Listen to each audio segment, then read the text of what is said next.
Não sei se vocês perceberam, né? Mas as músicas que a gente cantou aí, muitas músicas remetendo ao amor, né? E o tema da nossa mensagem hoje, dentro de Romanos, a gente hoje vai terminar o capítulo 12 de Romanos.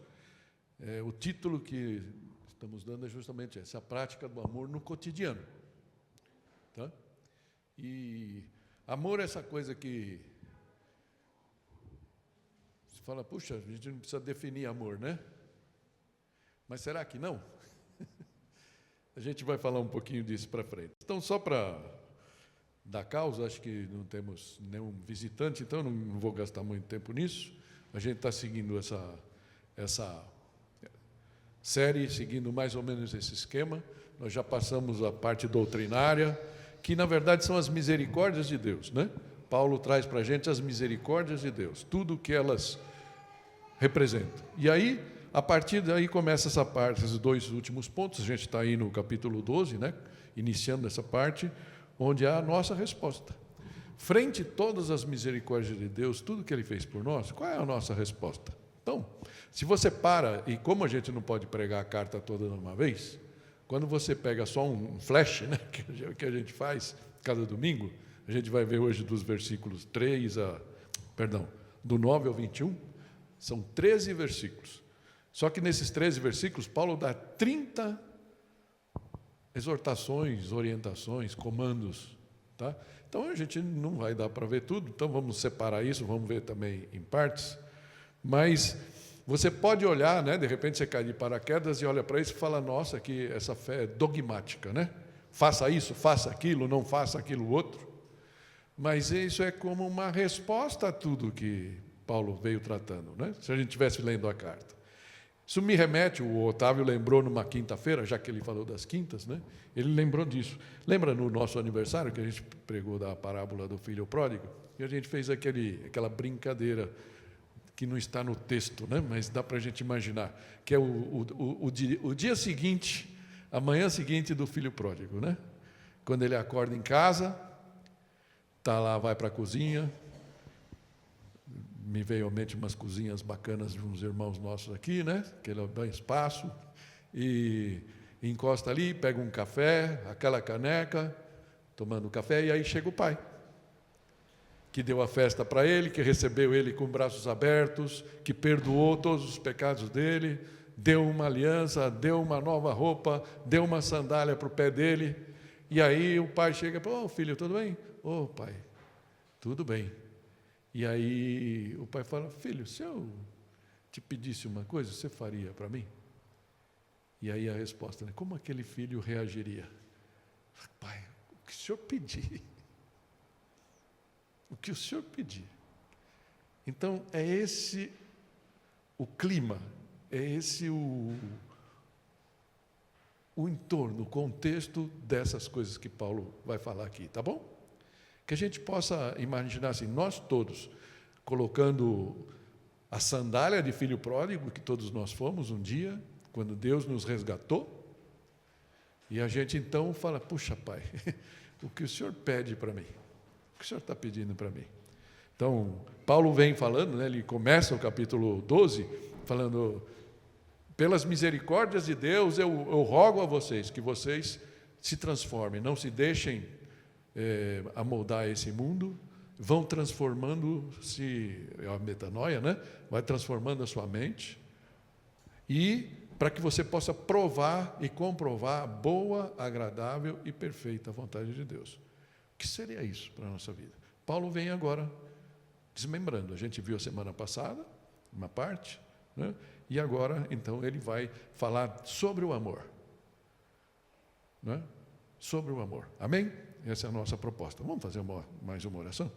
Pai, nós te agradecemos, porque o Senhor é o nosso Pai perfeito. Todos nós tivemos um pai.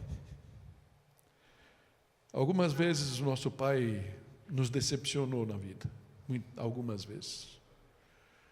A gente pode ter até uma recordação muito amorosa dos nossos pais. Mas como é bom saber que o Senhor, em todos aqueles momentos que os nossos pais, por limitação humana, não conseguiam responder, Pai, a nossa necessidade. O Senhor pode, e o Senhor pôde. E a nossa necessidade maior, o Senhor já satisfez, Senhor, que é nos reconciliarmos contigo. Sabermos, ó Pai, termos a segurança que vamos para o céu um dia, para te encontrar. Então, Senhor, fala ao nosso coração hoje. Que nossa mente e o nosso coração estejam abertos para ver a Tua orientação para a nossa vida. Como o Senhor espera que nós hajamos no nosso dia a dia, no cotidiano. Nos ajuda nisso em nome de Jesus. Amém. Amém? E eu queria fazer isso para a gente não ler todos os 13 versículos de uma vez. Eu queria que a gente fizesse então dentro dessa divisão. Não é tão fácil, mas acho que dá para a gente mais ou menos seguir, né? Não é assim aquela coisa matemática, tá? As divisões, mas para a gente poder caminhar. Então, mais ou menos isso. A prática do amor em família, ou seja, não só a nossa família lá dentro da nossa casa, mas em família da fé, entre irmãos, tá? Na prática na igreja, e depois a prática do amor para com o mundo, esse mundo que a gente vive, que muitas vezes, né, a maioria do tempo é um mundo adverso a nós, a nossa fé, certo? Então, amor em meio à hostilidade que nos cerca, Paulo vai falar disso. E, por último, a prática do amor para com os inimigos. E isso, gente, é uma cacetada. Vamos lá, vamos ver o que o Senhor espera de nós. Imaginemos todos que nós estamos naquela cozinha gostosa, com aquela caneca de café, ou chá, ou café com leite, né, para aqueles que são mais sensíveis. Estou olhando para um que está sentado lá no fundo, que precisa de um leitinho no café. E para a gente poder ver o que o nosso Pai Celestial, depois de nos abraçar, nos acolher, nos perdoar, nos salvar, espera de nós e vai demandar de nós. Amém? Que esse seja o Espírito. Começando aí, né, a prática do amor em família. Vamos ler os primeiros versículos que estão envolvidos aqui. Fala assim, a partir do versículo 9. O amor deve ser sincero. Odeiem o que é mal, apeguem-se ao que é bom. Dediquem-se uns aos outros com amor fraternal. Prefiram dar honra aos outros mais do que a si próprios. Nunca lhes falte o zelo, sejam fervorosos no espírito, sirvam ao Senhor. Alegrem-se na esperança, sejam pacientes na tribulação, perseverem na oração. Compartilhem o que vocês têm com os santos em suas necessidades. Pratiquem a hospitalidade. Amém? Até aqui. Depois a gente vê o resto. Então, o que ele diz para a gente? Ele já começa, então, trazendo esse ponto que vai ser o elo, o amor. O amor. E ele qualifica isso, o amor deve ser sincero. Mas antes da gente entrar na qualificação, vamos tentar exercitar um pouco. O que é o amor? O que é o amor? O amor, se a gente para pegar o dicionário, como eu fiz, o que diz lá? Entre muitos outros, né? Fala lá, sentimento que predispõe alguém a desejar o bem de outrem ou de alguma coisa. Sentimento de dedicação absoluta de um ser a outro ser ou coisa. Sentimento de afeto ditado por laços de família. Sentimento terno e ardente de uma pessoa por outra. E assim segue. O que é a parte comum em todas essas definições aí? Que a gente pode ver, né? É um sentimento. Sentimento, né? Então, o amor é um sentimento. E eu diria assim, também. Mas, se ele é só um sentimento, como é que a gente pode comandar? Como é que Paulo está falando, não, que seu amor seja sincero, que você faça isso, aquilo? Porque é um sentimento, como eu posso ter amor sincero ou não? Um sentimento, ou eu tenho ou não tenho, não é assim? É interessante a gente pensar, mas vamos ver uma segunda pergunta que nos ajuda, então, a colocar isso em perspectiva, na perspectiva bíblica. E aí a pergunta que eu faço é, o que é amar? Amar. Né? Então, a definição, até da IA, né? Você pergunta para o... Antes a gente perguntava para o Google, né? Agora você pergunta para a IA. E o que ela fala? É um ato de escolha e compromisso, não apenas um sentimento passageiro, caracterizado por afeição, cuidado e apreço por outra pessoa e coisa. É interessante, porque aqui ele mata a charada. Inteligente esse cara, viu? Tem futuro, né? É um ato. É um ato de escolha. A partir de que amar é um ato de escolha, ele pode ser, portanto, administrado, não é? E a Bíblia parte desse ponto, que não é só, meu coração, meu coração arde quando eu vejo a Tô, né?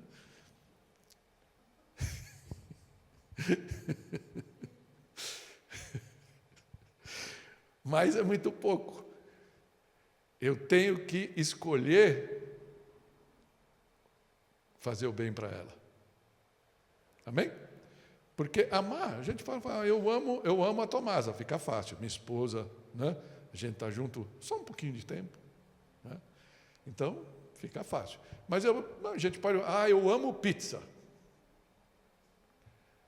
Eu amo jogar bola. Infelizmente eu amava, mas era tão ruim que tive que desistir desse amor. Você percebe que tem nuances diferentes, né? A palavra perdeu um pouco o significado. Então aqui parece que traz um pouco um ato de escolha. Amar é uma decisão. Amar é uma decisão. Então, amar é um verbo, a gente precisa pensar nisso, que descreve uma ação. Amar é, portanto, mais que um sentimento. É uma ação em benefício de algo ou de alguém. E amar é parte do sacrifício que Paulo fala lá nos versículos 1 e 2, que a gente deve se apresentar como sacrifício vivo, santo e agradável a Deus, tá? Como essa nossa entrega. Portanto, amar também é doar-se. E se amar é doar-se, amar é um desafio. Amém? Interessante, isso não tem nada a ver com coisa aqui, mas achei muito gozado. Eu estava escutando um pastor, e ele conta aquelas histórias lá, que você vê naqueles filmes americanos, né, de adolescentes, e diz que 2 adolescentes conversando lá e tal, falando de amor, tentando definir o que é, começando a descobrir as meninas, e aí um deles fala, produção, você sabe que eu tenho uma prima que é muito bonita, eu vou combinar para você sair com ela. E aí o outro, né, moleque, todo tímido, fala, não, pelo amor de Deus, eu não gosto desses negócios, encontro as escuras, né, as cegas, né? Não. Falou, não, mas eu vou te dar uma dica do que eu faço. Se eu fosse você, você vai ver, a menina é bonita, você vai gostar dela, mas qualquer coisa, se você não gostar, abriu a porta, não vale a pena, você faz assim, finge que você teve um ataque de asma e você sai e pronto, vem embora e deixa a menina lá. Tá bom. Aí fala, tá bom, vou lá. Aí ele foi. Chegou na casa da menina, na hora, todo bonitinho, perfumado, com a melhor camisa. Chegou lá, tocou a campainha, deu um tempinho, de repente a menina abre a porta e ele olha. O queixo dele caiu. A menina realmente era linda, né? Uma menina fantástica. Ele amor à primeira vista. Ele falou, meu Deus, nem sei o que falar. Aí, de repente, ele olha para a menina.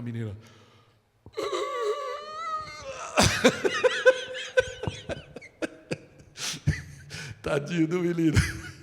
A frustração, né? Então, assim é o amor. A gente não sabe direito, né? Então, se é só um sentimento, é muito complicado. A menina não teve muito amor por ele, né? Não demonstrou amor humano por ele. Amém? Então, só para dar um pouco de riso na gente aqui. Então, aqui, que amor, Paulo está falando de amor. Mas no grego existem 4 amores. A gente já falou disso, né? Tem até um livro do C.S. Lewis, que eu vou citar mais para frente. Ele põe existem essas 4 palavras no grego que representam amor, né?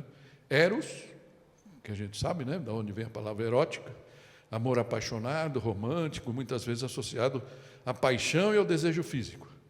Tem filia, da onde vem a palavra Filadélfia, né? A cidade e tudo mais, que é o amor fraternal, amizade profunda e lealdade. Tem um que é storge, né? Que é muito comum, que é aquela que a gente tem por pai, mãe, filho, esse amor mais familiar, de afeto, apego aos membros da família, e o amor ágape, que é aquele amor mais sublime, altruísta, incondicional, frequentemente associado ao amor divino, né? E à caridade, né? Como o C.S. Lewis diz. Então, que dessas 4 palavras vocês acham que Paulo está usando aqui? Chute? Ágape, exatamente, ágape, né? Então, é justamente esse tipo de amor que ele está falando que a gente deve ter. Nós somos chamados a ter. Mas, e interessante aqui, uma passagem de Romanos 5, né? Diz, porque Deus derramou o seu amor em nossos corações, por meio do Espírito Santo que Ele nos concedeu. Então, é como se fala, poxa, eu não consigo ter esse amor. Eu, efetivamente, não consigo, nenhum de nós consegue. A gente só consegue quando Deus coloca esse amor no nosso coração e nos possibilita ter, então, um pelo outro. Amém? Tudo bem? Então, esse é mais ou menos o que está aqui por trás. Tá? Mas ele qualifica esse amor. O amor deve ser, portanto, sincero. Sincero. Na Almeida, fala, o amor deve ser sem hipocrisia. Né? Esse sem hipocrisia, sem fingimento, a palavra aqui. A palavra é anupócritos, né? Que tem a ver com o hipócrita. Hipócrita normalmente era o... Sabe o que era o hipócrita? Como eles chamavam? Era o ator de teatro. Naquele tempo que usava as máscaras, né? Então o cara ia lá, tinha tristeza, ele pegava aquela máscara, né? Aquela máscara assim, com aquela cara de choro, ou rindo, né? A boca para cima, e assim ele mostrava, mas era uma máscara.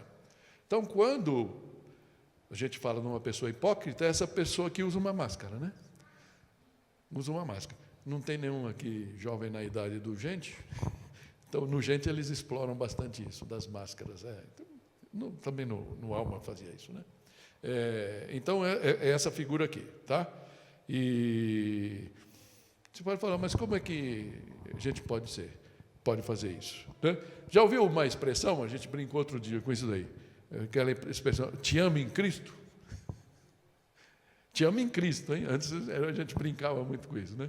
Ou seja, você não tem nenhum amor pela pessoa, mas como é mandado, né? Você é crente, a outra pessoa também, então em Cristo eu te amo, mas na verdade eu não te amo, né? Então é essa coisa que a gente precisa tomar cuidado, né? Mais ou menos como aquela, eu sinto uma inveja santa, né? Aí de repente eu sinto uma inveja santa, no fundo você é invejoso mesmo, está pecando, né? Mas botar lá o santo para qualificar, para dizer que crente, né? Crente pode ter uma inveja santa, né? Mas não pode. Então, é essa a hipocrisia que ele está falando aqui, o fingimento. E um exemplo triste de fingimento para nós é o exemplo de Judas. Quando Judas tinha traído Jesus, e ele vai com a máscara dele, de bom discípulo, dá um beijo em Jesus, e com o beijo ele entrega Jesus para os soldados, né? Naquela noite famigerada. Então, é isso a importância de ter um amor sincero. Mas ele segue, né? Ele fala, o amor deve ser sincero e odeiem o que é mal. Apeguem-se o que é bom. É interessante que você fala assim, pô, mas como odeio junto de amo? O que é a gente vai fazer? Deus pode odiar? E já está ali, né? Não era para estar já exposto, mas já está ali. Amós, por exemplo, mostra qual é o sentimento de Deus com relação à hipocrisia. Né? Eu vou ler ali. Dá para ler bem, né? Dá, né? Fala assim, eu odeio e desprezo suas festas religiosas, não suporto as suas assembleias solenes, afastem de mim o som das suas canções e a música das suas liras. Em vez disso, corra a retidão como um rio e a justiça como um ribeiro perene. Ou seja, parece que Deus está mais interessado no nosso coração, naquilo que realmente a gente sente por Ele e sente pelo nosso próximo, do que pela nossa fachada. Se a gente canta aqui, né, todo bonitão. É interessante ver. Deus odeia. E Ele nos convida aqui, o texto nos convida também a odiar, não as pessoas, odiar o que as pessoas fazem. Então, é um não à condescendência. Cuidado, né? Um alerta que eu faço para vocês, cuidado com a condescendência. Aquele familiar amado, aquele artista amado, aquele político amado, que claramente defende o que não é bom, mas ele é tão legal, né, que a gente fica, então, meio que endeusando. Cuidado, cuidado. Odeie o que é bom, só para ir, apegue-se ao que é bom, né? Essa que é a exortação. E ele segue aqui dizendo: dediquem-se uns aos outros com amor fraternal. Prefiram dar honra aos outros mais do que a si mesmo. Paulo vai falando aqui, eu não vou gastar tempo com isso, mas ele vai mostrando todos aqueles os 3 amores. Ele não põe o amor eros aqui, né? Nesse caso aqui, o dediquem-se na NVI, na ARA, fala: amai-vos cordialmente uns aos outros com amor fraternal. Então, um é o amor familiar, o storge lá, e aqui o amor fraternal é o filia. Paulo vai trabalhando, então, essa grande gama de amor que ele espera que a gente desenvolva. Tudo bem? Tá? Então, é o que ele está fazendo aqui.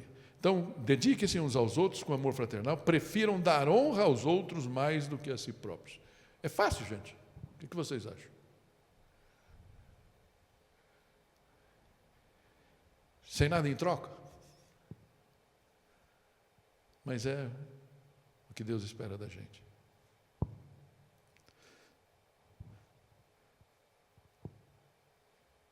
Então, prefiram dar honra aos outros. É interessante entre pastores, alguma vez a gente vai, né, congresso, assim. Faz tempo que eu não vou, né? Faz 2 anos, pelo menos, que eu não vou lá. Foi alguns que foi comigo, a Neide, o Flávio, né? E você chega lá, tem 500, 600 pastores, né? E de repente você conhece, o pastor Alfredo da, sei lá, Igreja do Povo de Vitória. Aí a pergunta natural que sai, tudo bem, tal, não sei o quê, quantos membros tem a sua igreja? Quantos membros tem a sua igreja? Aí você fala, 200. A minha tem 400. A nossa tem 40. E daí, né? O que Deus espera, né? Então, mas é essa coisa que a gente tem, né? Então, dá honra aos outros, fala, pergunta idiota, né? Não leva a nada. A gente tem que buscar as coisas que valorizem as pessoas com quem a gente convive. Versículo 11 fala: nunca lhes falte o zelo, sejam fervorosos no espírito, sirvam ao Senhor.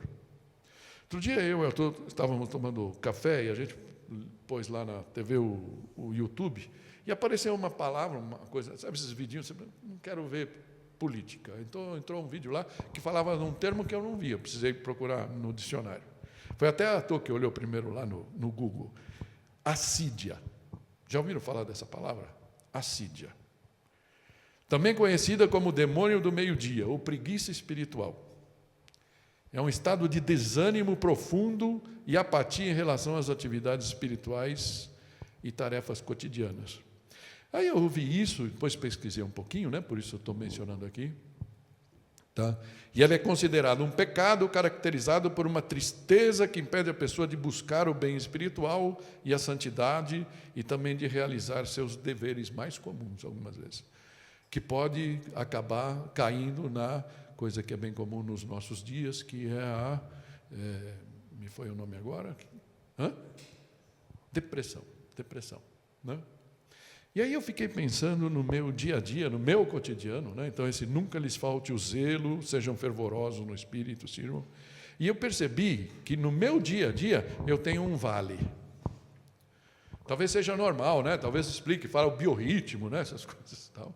Mas eu percebo, por exemplo, que eu estou, no dia que eu falo, não, hoje eu vou terminar a mensagem, eu estou preparando aqui, e eu percebo que está, de repente, num pique, está por aqui, então, zelo, o que é? Aí eu vou olhar, vou ler comentários, vou pedir para Deus e estou no pique. De repente, algo acontece que faz assim, pum, parece que murcha, aí o celular faz um pum, aí você pega, aí de repente a Cida mandou... Cida, qualquer um, né? A Cida mandou uma nota, e aí, de repente, você entra em alguma coisa, você entra lá no Facebook, alguma coisa assim, no Instagram, e aí você, sabe, tem aquele vale no meio da coisa. E aí eu falei, puxa, isso acontece comigo. Interessante essa denominação, demônio do meio-dia. Para mim, isso acontece lá pelas 2h30, 3 da tarde. Né? Então, quando Paulo fala aqui, nunca lhes falte o zelo, sejam fervorosos no espírito, sirvam ao Senhor, ele está sendo muito honesto até. Né? Lembre-se do capítulo 7, quando ele fala, aquilo que eu quero fazer eu não faço, aquilo que eu sei que eu tenho que fazer, esse eu não consigo, e assim por diante. Né? Não sei se eu inverti aí, mas vocês entenderam, lembram disso. Né? Então, ele está falando, gente, sejam fervorosos, porque é interessante quando você vai ver, fala, como é que você pode vencer essa assídia? Né?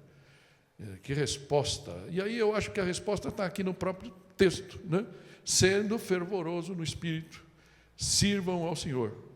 Muitas vezes a nossa vida, você percebeu uma coisa? Teve tempo que a gente tinha culto de manhã e à tarde. Tinha escola dominical, tinha um curso, não sei o quê. E aí você vai reduzindo isso.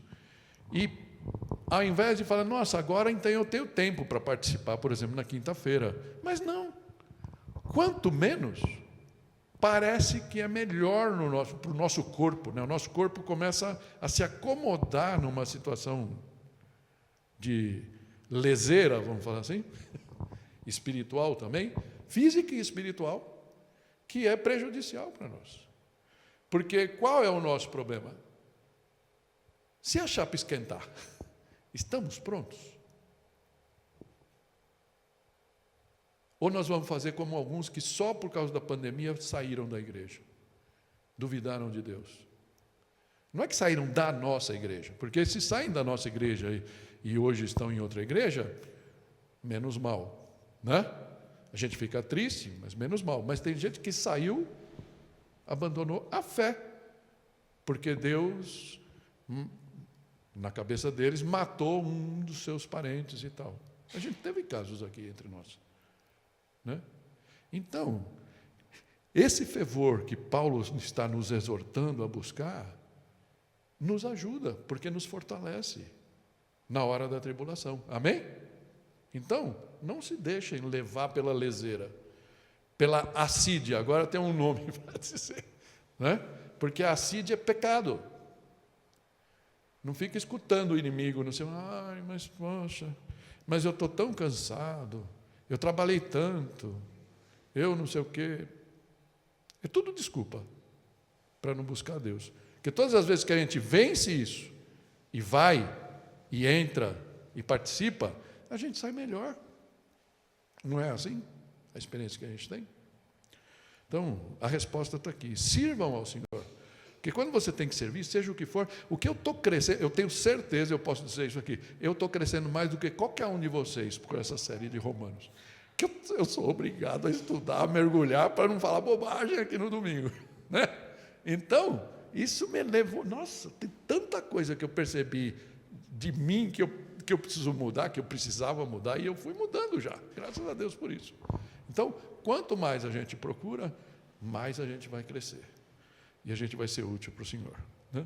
Tem um senhor aqui que um dos comentários menciona, esse Cranfield, diz assim, Deus em seu amor chamou-nos inteiramente para si e para o nosso próximo. Então, as duas coisas. O vertical e o horizontal que o Otávio comentou, né? naquela reflexão dele. O amor a que Paulo se refere é em pensamentos e sentimentos, em palavras e atos, incondicional e sem reservas.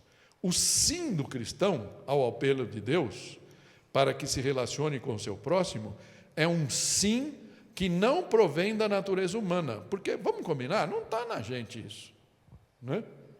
Mas resulta da graciosa intervenção do Espírito Santo. Sabe aquelas vezes que você está em casa e fala, liga para Isabel? Não sei, estou pegando aqui Isabel, que ela está olhando, né? Liga para Isabel, liga para fulano. E a gente algumas vezes resiste e não liga, né? Agora eu não posso, agora eu estou tão ocupado aqui. Mas essas coisas que o Espírito faz, a gente precisa dar espaço para eles. Amém? Mas seguindo um pouco mais aqui, versículo 12, né? E 13 vai falar, alegrem-se na esperança. Eu vi um pastor americano que ele faz uma pregação desse versículo 12. Ele fala que essa é a oração que a gente precisa, e ele falou, eu quero que esse seja o mote para a nossa igreja de hoje até o final do ano. Não sei que mês era. Não sei a data daquela pregação que eu estava vendo. Tá? E ele fala aqui, então veja, 3 coisas Paulo está falando aqui. Um é, alegrem-se na esperança. Jesus vai voltar, gente. Jesus vai voltar. E isso é motivo de alegria. Estou passando um perrengue agora, mas Jesus vai voltar, vai tudo dar certo, graças a Deus. Né? Sejam pacientes na tribulação. Está doendo? Tá. Muitas vezes, para alguns mais que outros, em alguns momentos mais que outros, mas a gente tem, se eu tenho a esperança, a paciência é como se fosse uma exigência para a minha esperança, né? Seja paciente, vai passar. Como fala, o choro dura uma noite, a alegria vem pela manhã. Amém? Isso essa esperança a gente pode ter. Perseverem na oração. Senhor, eu sei que na sua vontade eu tenho que passar por isso aqui, mas me ajuda, vem comigo. Uma das coisas que a gente comentou, essa semana eu estava conversando com eu ia falar um ex-amigo, não é? Um ex-colega de trabalho. É um cara que eu contratei, e há muitos anos atrás eu trabalhei na montagem, ajudei na plantação de um moinho na Bahia, e eu precisava de um cara que fosse bom, e eu contratei esse rapaz. Ele, um pouquinho mais novo que eu, 2 anos. E a gente se distanciou, mas manteve contato, né? Tanto eu quanto ele saímos de lá. Mas a gente manteve contato, já morou em Minas, agora está em São Paulo, está voltando para Minas de novo. E ele fez uma operação agora, passou por um problema de tireoide. E não sei como, essas coisas que o Espírito faz, colocou na mente dele, ele deve ter lido alguma coisa sobre a parábola, não é uma parábola, sim, a parábola, aquela parábola do remendo em roupa velha, sabe? Do vinho novo em odre velho. E aí termina, né, em Lucas aquilo com aquela... Mas ninguém que tenha provado o vinho velho prefere o novo, né? Fala que o vinho velho é melhor. E aquilo deu nó na cabeça dele. Isso foi o ensejo para evangelizá-lo, né? Então eu falei, é muito difícil de explicar, porque eu não sei, estou a dúvida, vamos conversar? Então a gente teve um momento lá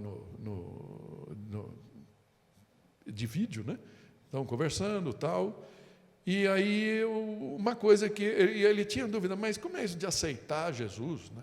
Eu não tinha falado nada disso, ele foi, ou seja, ele já estava com isso, preparado pelo Espírito, né? E aí eu falei, olha,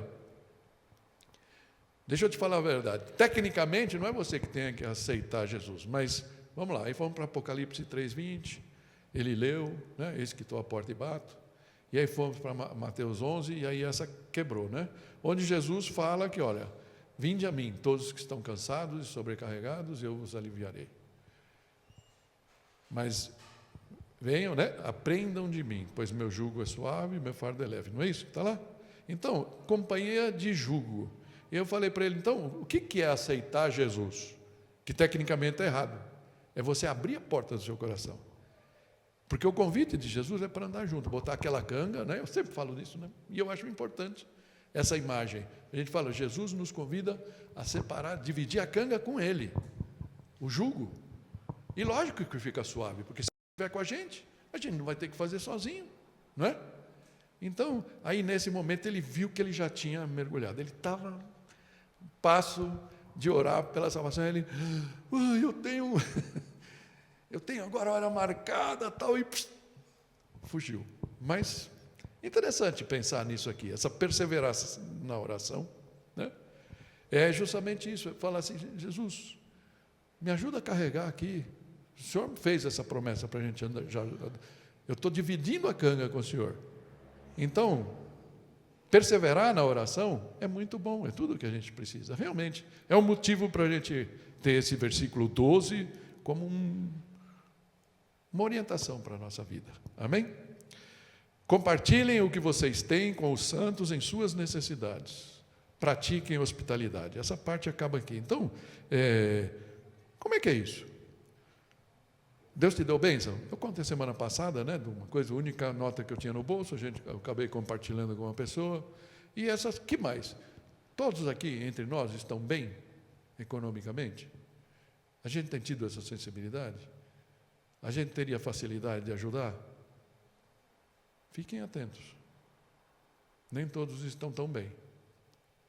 E também tem momentos que a gente está melhor, tem momentos que a gente está pior.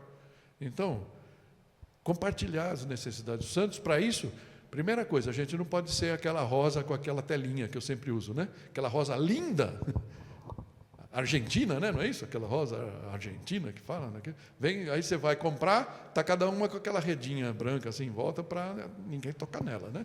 E de vez em quando a gente assim, é crente assim, né? Dentro daquela telinha. Aí não me toca, eu não te toco, e a gente fica politicamente perfeito aqui, correto. Isso não é vida cristã, gente. Não vai embora sem... Vê uma das pessoas que estão aqui do teu lado, somos pouquíssimos. Quanto tempo faz que você não fala com essa pessoa? Você pergunta se está tudo bem, se está faltando alguma coisa na casa dela, se ela precisa de uma oração. Ou você está muito ocupado, deu aqui o horário, acabou o último toque, você vaza. Vida cristã é baixar a redinha e, de repente, quando você sair, vai ter uma marquinha, vai ter uma pétala que deu uma dobrada, mas vai ficar até mais bonita. As marcas da vida nos deixam mais bonitos. Só olhar para o meu nariz que vocês percebem isso claramente, certo? Tudo bem? E pratiquem a hospitalidade. Hoje em dia não é tão importante, naquele tempo era mais, os missionários, né, tudo mais, para levar o evangelho, chegava num lugar, nem hotel, quem ia pagar? Não tinha grana, né?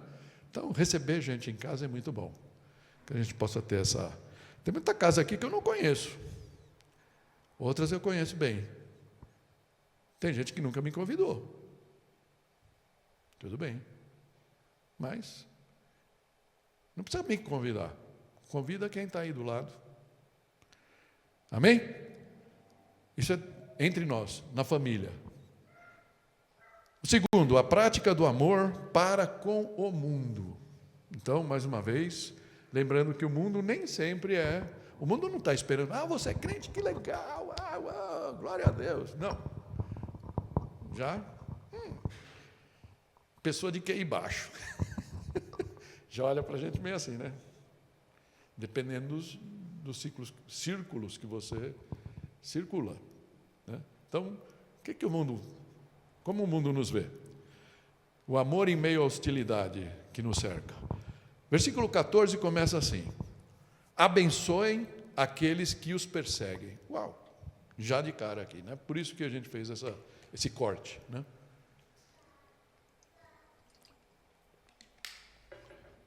Abençoem e não amaldiçoem. Interessante. Por isso que a gente fala, amar é um desafio. E essa exortação de Paulo nos mostra isso muito claramente. Mas como me persegue? Bom,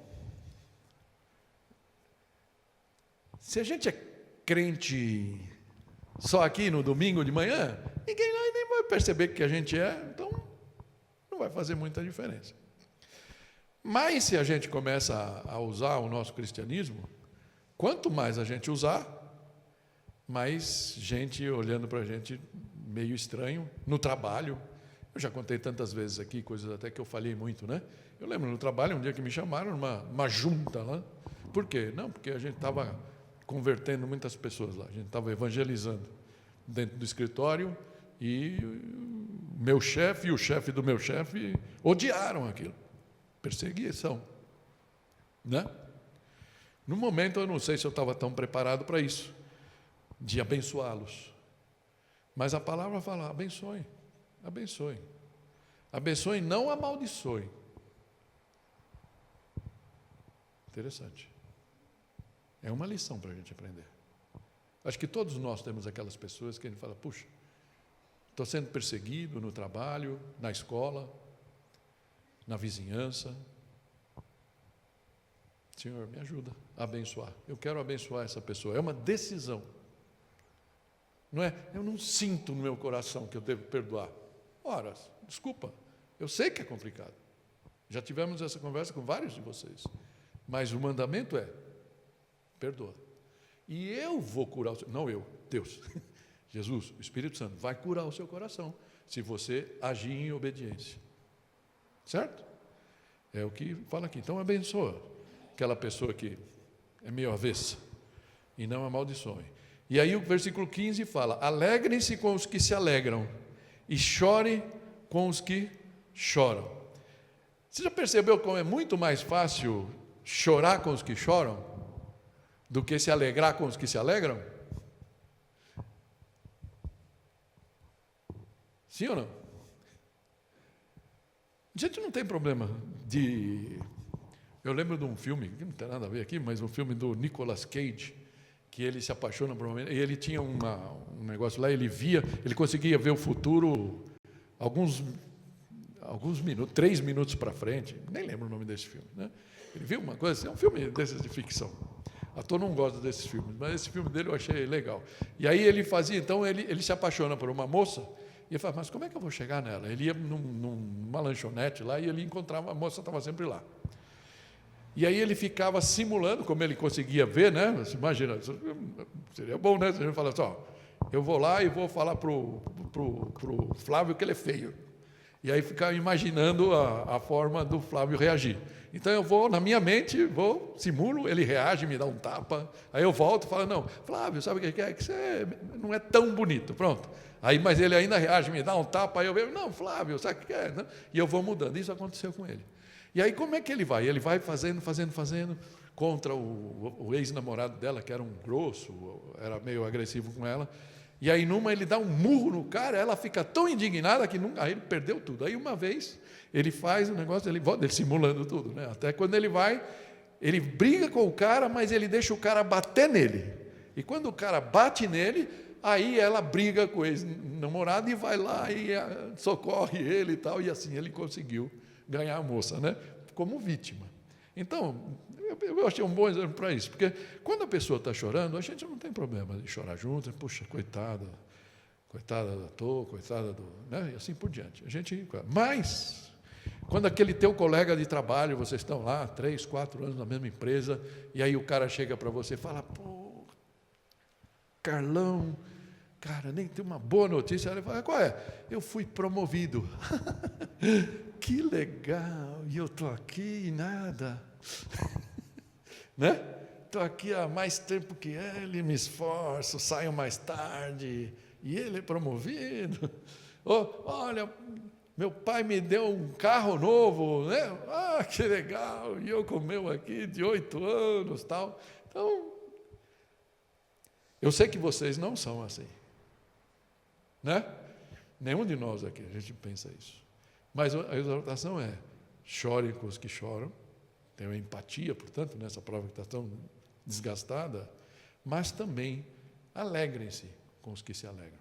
E é muito bom quando a gente tem essa liberdade, né? Liberdade da cobiça, da inveja, de tudo isso, e a gente pode realmente se alegrar com o sucesso das pessoas que estão à nossa volta. Amém? Versículo 16 vai falar, tenham uma mesma atitude uns para com os outros. Não sejam orgulhosos, mas estejam dispostos a associar-se a pessoas de posição inferior. Não sejam sábios aos seus próprios olhos. Interessante, tem uma Bíblia, chama Bíblia Ampliada, ele fala assim, vivam em harmonia uns com os outros, e não sejam arrogantes. E ainda põe esnobes, exclusivos, altivos. Né? Interessante, vivam em harmonia uns com os outros. E essa parte aqui, mas prontamente ajustem a si mesmos as pessoas, as coisas, deem a si mesmos nas tarefas humildes. Ou seja, aqui quando ele fala, estejam dispostos a associar-se a pessoas de posição inferior, algumas falam assim, ó, eu tive um funcionário, funcionário, palavra ruim, né? Eu tive um executivo, na verdade, que trabalhou comigo um tempo, que eu trabalhei numa empresa, a gente cuidava com café, com commodities, essas coisas, e ele era um especialista. E aí busquei no mercado um tempão, aí consegui contratar esse rapaz, ele era muito bom, era jovem, era muito bom. E aí ele chegou, aos primeiros dias de trabalho, ele chegou para mim: Carlos, podemos ter uma reunião? Sim, vamos lá. Ele falou: eu quero saber quem são os pilares, né? Ou seja, de cada departamento que eu vou interagir, eu queria saber quem é a pessoa-chave lá. Os que fazem, né? A diferença. Aí eu, tá bom. Eu fui falando para ele, cada lugar, quem eram as pessoas. Mas aí eu percebi ao longo do tempo, nos primeiros meses, que ele foi se achegando a essas pessoas. Então, sabe essas pessoas que eles não têm um relacionamento porque sim, porque ele gosta de você e pronto. Eles se relacionam com você utilitariamente, né? Ou seja, eles se relacionam com você se você interessa para ele. Senão, não. E esse rapaz era assim. Foi um pouco decepcionante. Ele era muito bom, o trabalho funcionou. Mas, da minha forma de ser, eu não opero muito bem com esse tipo de gente. Mas tenho que amar ele também. Tive que amar ele, né? Até quando eu saí daquela empresa, tudo mais. Mas, e ele ficou.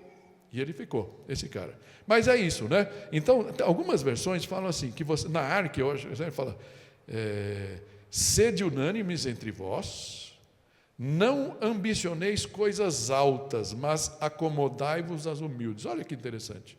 E na igreja acontece muito isso, né? Tem alguns trabalhos aqui que você pode falar: isso não é para mim. Não vou mais falar. Isso não é para mim. Isso não tem meu nível. Tem alguma coisa que não tem meu nível numa igreja?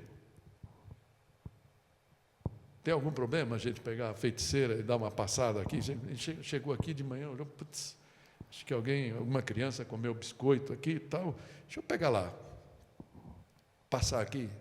Vai desmerecer a gente de alguma forma? Né? Então, acho que é isso, um pouco está aqui. Então, não sejam sábios aos seus próprios olhos. Então, essas são as exortações aqui que Paulo vai nos trazendo. O último versículo dessa penúltima parte aqui fala: não retribuam a ninguém mal por mal.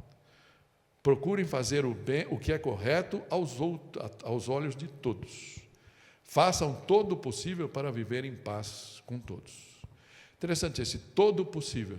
Porque, vamos combinar, nem sempre a gente consegue, né? Nem sempre a gente consegue. Tem pessoas que, por mais que você queira, a pessoa vai rejeitar, não quer saber, e a gente vai convivendo. Mas se depender de nós, tudo que depender de nós, vamos tentar viver em paz. Sermos agentes da paz mesmo. Amém? Isso nos leva para a última parte aqui, a prática do amor para com os inimigos. E é interessante que uma citação do C.S. Lewis, que ele fala assim: se eu fosse lhe recomendar uma religião para fazê-lo se sentir confortável, certamente não lhe recomendaria o cristianismo. Faz sentido isso?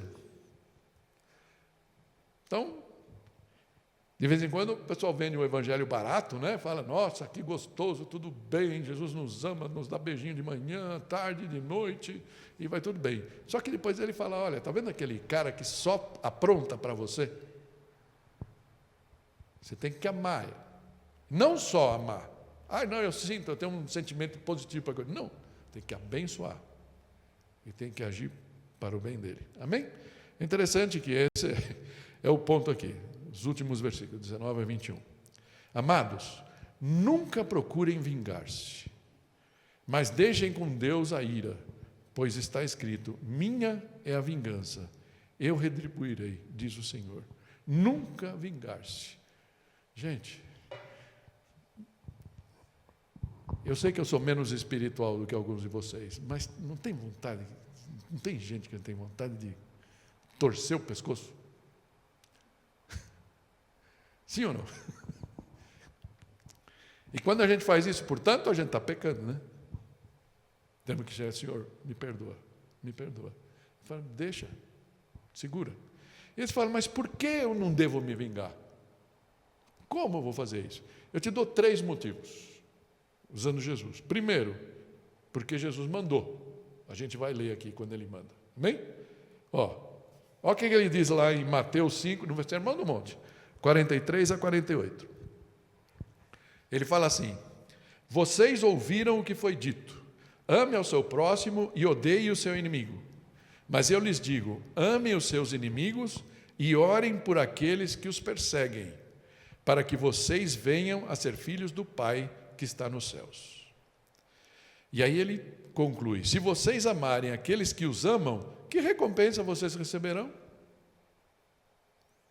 Até os publicanos fazem isso. E se saudarem apenas os seus irmãos, o que estarão fazendo demais? Até os pagãos fazem isso. Portanto, sejam perfeitos como perfeito é o Pai Celestial de vocês. Amem os seus inimigos, né? Amem os seus inimigos. O que a gente pode dizer? Por que eu devo então me vingar? Primeiro, porque Jesus mandou, está aqui, certo? Segundo, porque Ele mesmo praticou. O que Jesus disse quando Ele estava pendurado lá na cruz e começaram a cuspir nele e tudo mais? Ele falou: Pai, perdoa-lhes, pois eles não sabem o que fazem, eles não sabem o que eles estão fazendo. Esse é o exemplo que a gente tem de Jesus. E outra coisa, as pessoas que veem a gente agindo assim, não se vingando, vão perceber e vão querer entender por que a gente não é como todo mundo. Amém?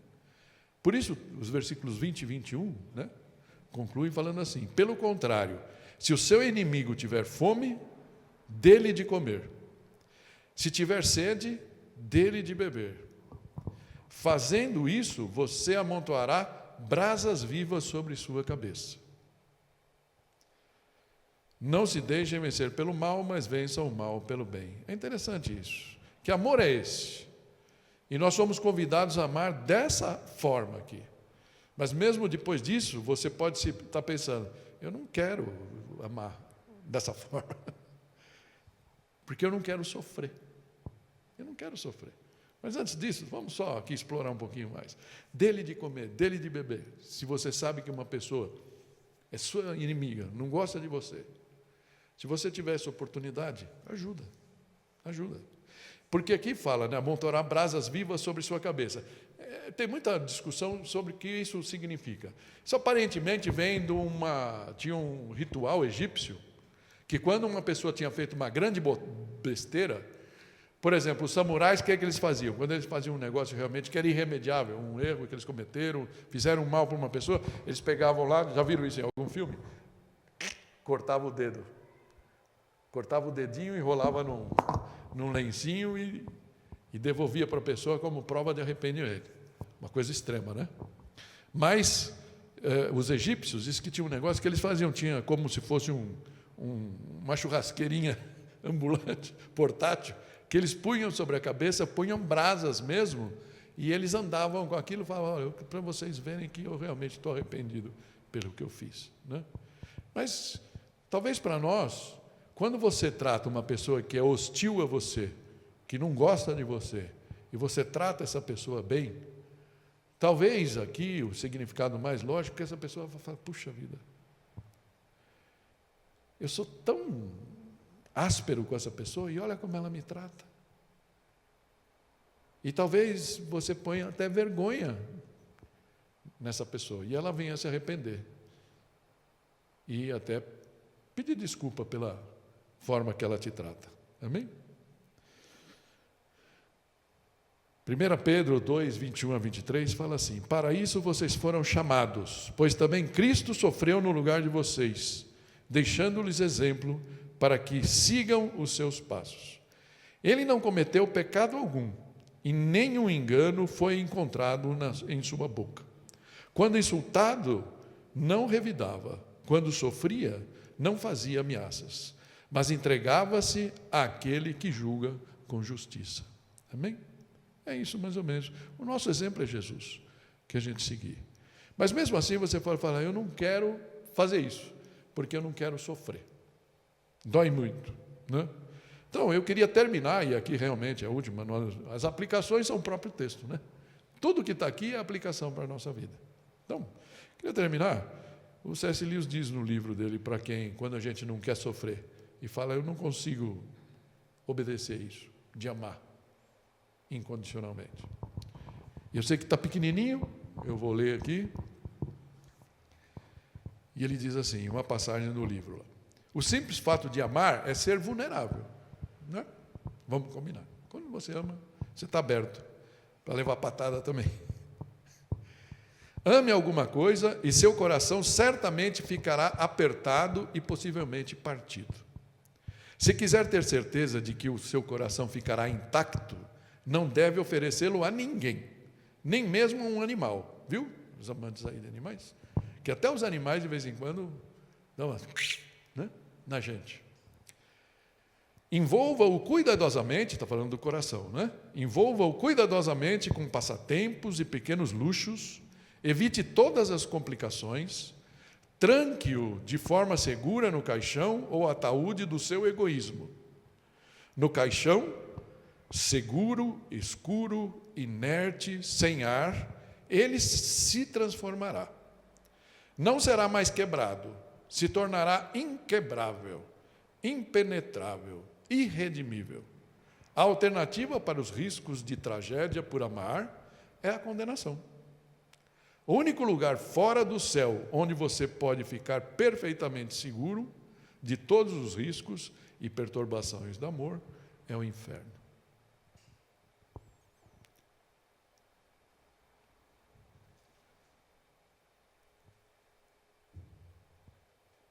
O que essas práticas dizem a você? Parece que a gente não tem muita alternativa. Trazendo de volta aquela caneca de café, quando a gente está diante do Pai, e Ele fala para você, filho, filha, amem.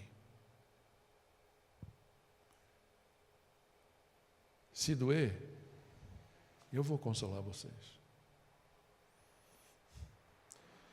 Se alguém for muito mal a você, deixa que eu cuido dele. Não se vinga. Não azeda o seu coração. Desfruta com seus irmãos dos bens que eu te dei, dos dons que eu te dei. Abra sua casa para as pessoas, para que você possa compartilhar da fé e do amor que você tem por mim. Eu acho que esse é um recado que eu queria deixar para vocês nesse momento, tá bom? A gente vai orar, fecha os teus olhos, vamos orar, e a gente vai cantar uma música que fala justamente disso. Nós não estamos aqui, Deus não nos chamou para sermos, como o Otávio falou, pessoas isoladas. Aquelas lindas rosas com aquela redinha de proteção. Ele nos chama a baixar as nossas guardas e convivermos com os nossos irmãos de uma forma mais intensa. Talvez você já tenha se machucado por isso. Talvez você tenha se decepcionado. Com qualquer um aqui, até comigo mesmo, que sou imperfeito como você. Mas o Senhor te chama a dar um passo de fé, de ter esse amor na prática, no seu dia a dia, para que você possa conhecer e experimentar a boa, agradável e perfeita vontade de Deus na sua vida. Pai, nós te louvamos, te agradecemos. Senhor, é muito difícil essa lição para nós. Ela soa bonita, todas essas coisas que a gente lê de amor são sempre muito boas, mas, Pai, no fundo do nosso coração, nós olhamos para isso e falamos, parece uma coisa que não vai acontecer na minha vida. Mas, Senhor, nós queremos te pedir perdão por sermos tão humanos e pouco espirituais, Senhor. E nós queremos hoje declarar que nós confiamos em Ti, Senhor. Nos dá, ó Pai, essa capacidade de amar as pessoas que nos perseguem, as pessoas que nos são inimigas, que todos nós temos, infelizmente. Mas, sobretudo, Pai, talvez de uma forma mais fácil, amar os nossos irmãos de igreja, os nossos parentes e familiares, e sermos bênção na vida deles, mais do que esperar que eles sejam bênção nas nossas vidas. Ensina-nos, Senhor, a viver o Teu Evangelho, porque sabemos que sem Ti, nenhum de nós conseguiria chegar no céu. O Senhor fez tudo por nós. Então nós queremos, ó Pai, que todas essas orientações, que são muitas, que a gente acabou de ler, na verdade são 30, Senhor, que elas possam ser absorvidas na nossa vida de uma forma amena, através de um jugo que é suave e de um fardo que é leve, Senhor. Porque quem vai fazer isso acontecer na nossa vida não vamos ser nós mesmos, pela nossa própria vontade, mas pela ação do Teu Santo Espírito na nossa vida. Queremos abrir o nosso coração para Ti. Senhor Jesus, vem fazer morada, vem transformar. É o que nós te pedimos em nome de Jesus. Amém.